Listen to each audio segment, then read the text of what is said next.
Welcome back, everyone. Sarks here, bringing you the first episode of the second part of our Zelda art analysis. This time we'll be doing things a bit differently. Last couple episodes mainly covered the method, that is, what tools we can use to better understand the Zelda artwork in its context. This time I'll be taking that method and actually applying it to a specific part of the Zelda lore. If you haven't seen the first couple of episodes, I would recommend you do so now, as this video will heavily lean the material discussed in those two episodes. Buckle down and get ready for some heavy analysis.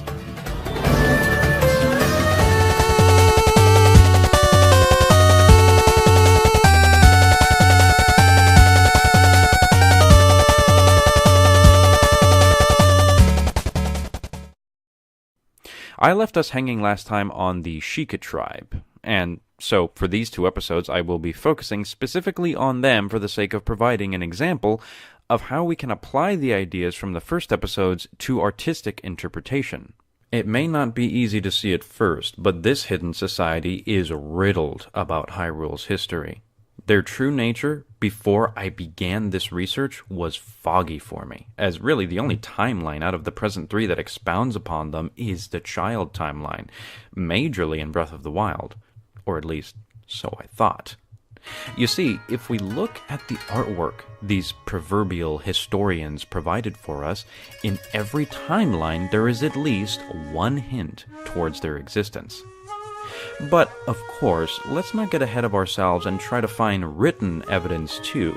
Let's see what we can find by applying knowledge of the historians in regards to their artwork by itself. You'd be surprised. There's a hell of a rabbit trail. Before we start looking for the Sheikah, what are some things to be looking for in order to find hints towards their involvement?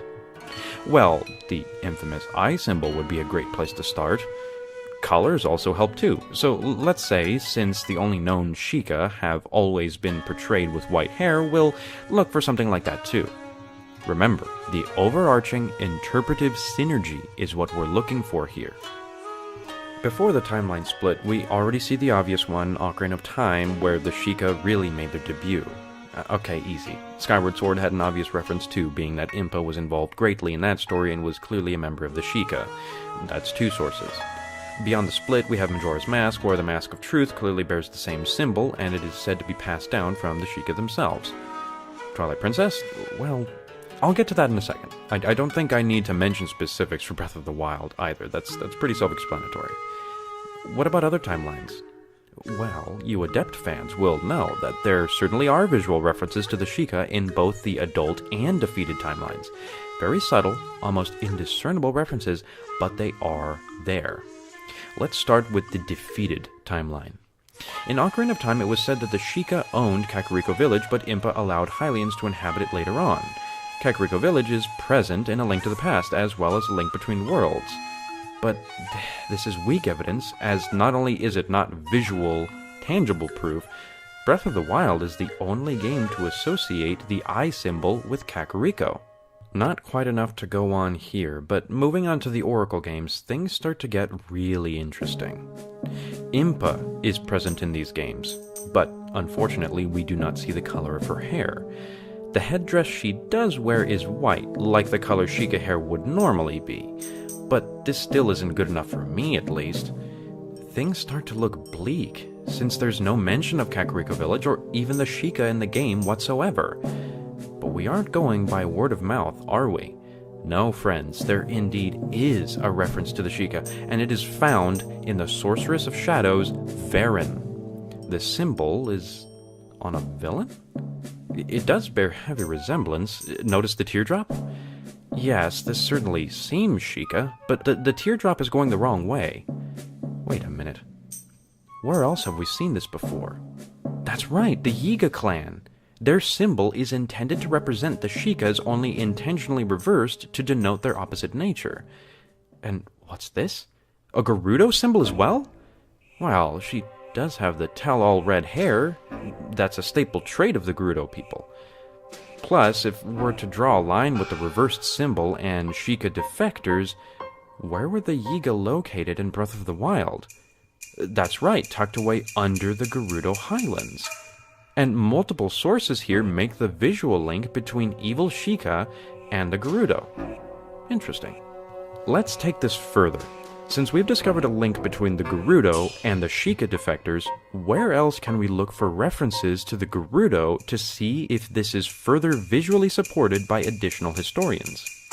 Twilight Princess also had a Gerudo desert and contained perhaps the most infamous Gerudo of all, Ganondorf. Wind Waker also had a Ganon, who directly stated that his affiliation was also tied to the Gerudo people. There doesn't appear to be any real references to the Sheikah anywhere in sight, though. I mean, what other visual criteria could we use that is directly related to the Sheikah people in order to further pinpoint them? How about the ancient Sheikah technology in Breath of the Wild? That's really as Sheikah as it can get, considering some of the first Sheikah were said to have developed the tech themselves. What makes the Sheikah tech visually distinct? It's kind of a no-brainer, neon blue and grayish tones. All the shrines have this aesthetic, and all the benign guardians do too. I'll stop explaining. You know where I'm going with this. The Twilight people and their realm bear this same color scheme, and they're found in Twilight Princess. But before you say it's a stretch, hear me out. The entrance to the Twilight Realm is found in Gerudo Desert, in the Arbiter's grounds. There's a loose link we've established to Sheikah tech and the Gerudo. To further prove that there's a link, can we discern any Sheikah references in the Twilight Realm or its denizens? Absolutely. The eye on Xant's throne, the hilt of Xant's sword, on the back of the fused shadow, the entrances to Twilight-covered areas, multiple places around the Palace of Twilight itself, the list goes on. What's more, Xant appears to have some derivation of the Gerudo insignia plastered on his robe.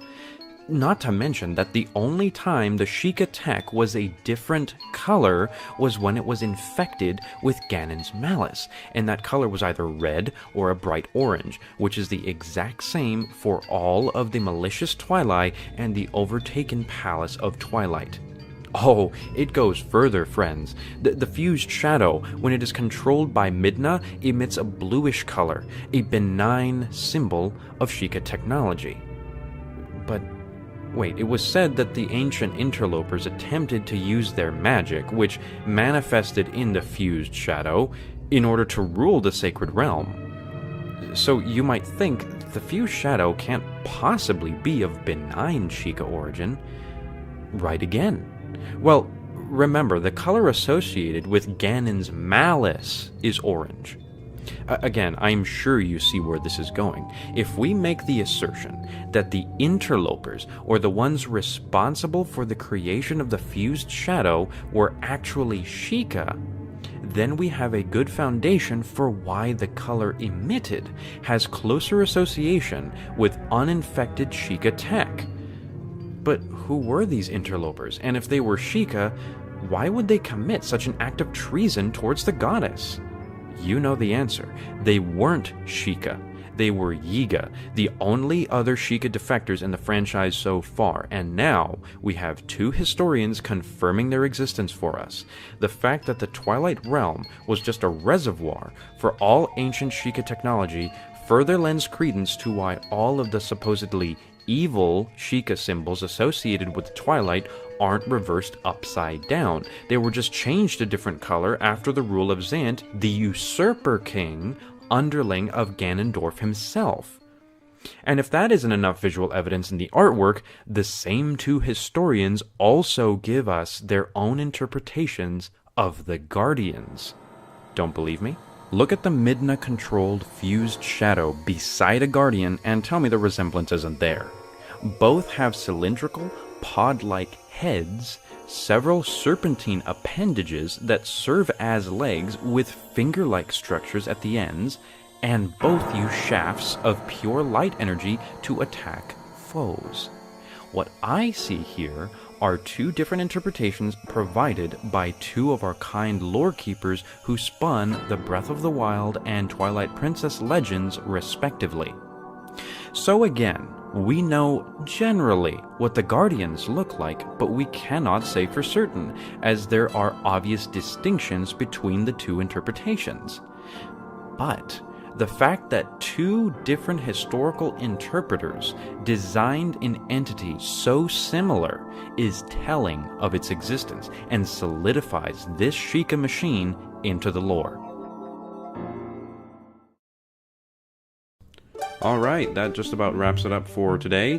Thank you guys for watching. I appreciate it. I know that this took a while to come out for the last two episodes, and that's due to a few data losses and some other things regarding my personal life, but I promise you guys the next episode won't take as long to come out as this one did. But I do want to leave you off with a couple of notices here. So first of all, I understand I've had several requests to do a video on the Zelda timeline and my entire outlook on that and why. So I suppose I'll do that after this series is over.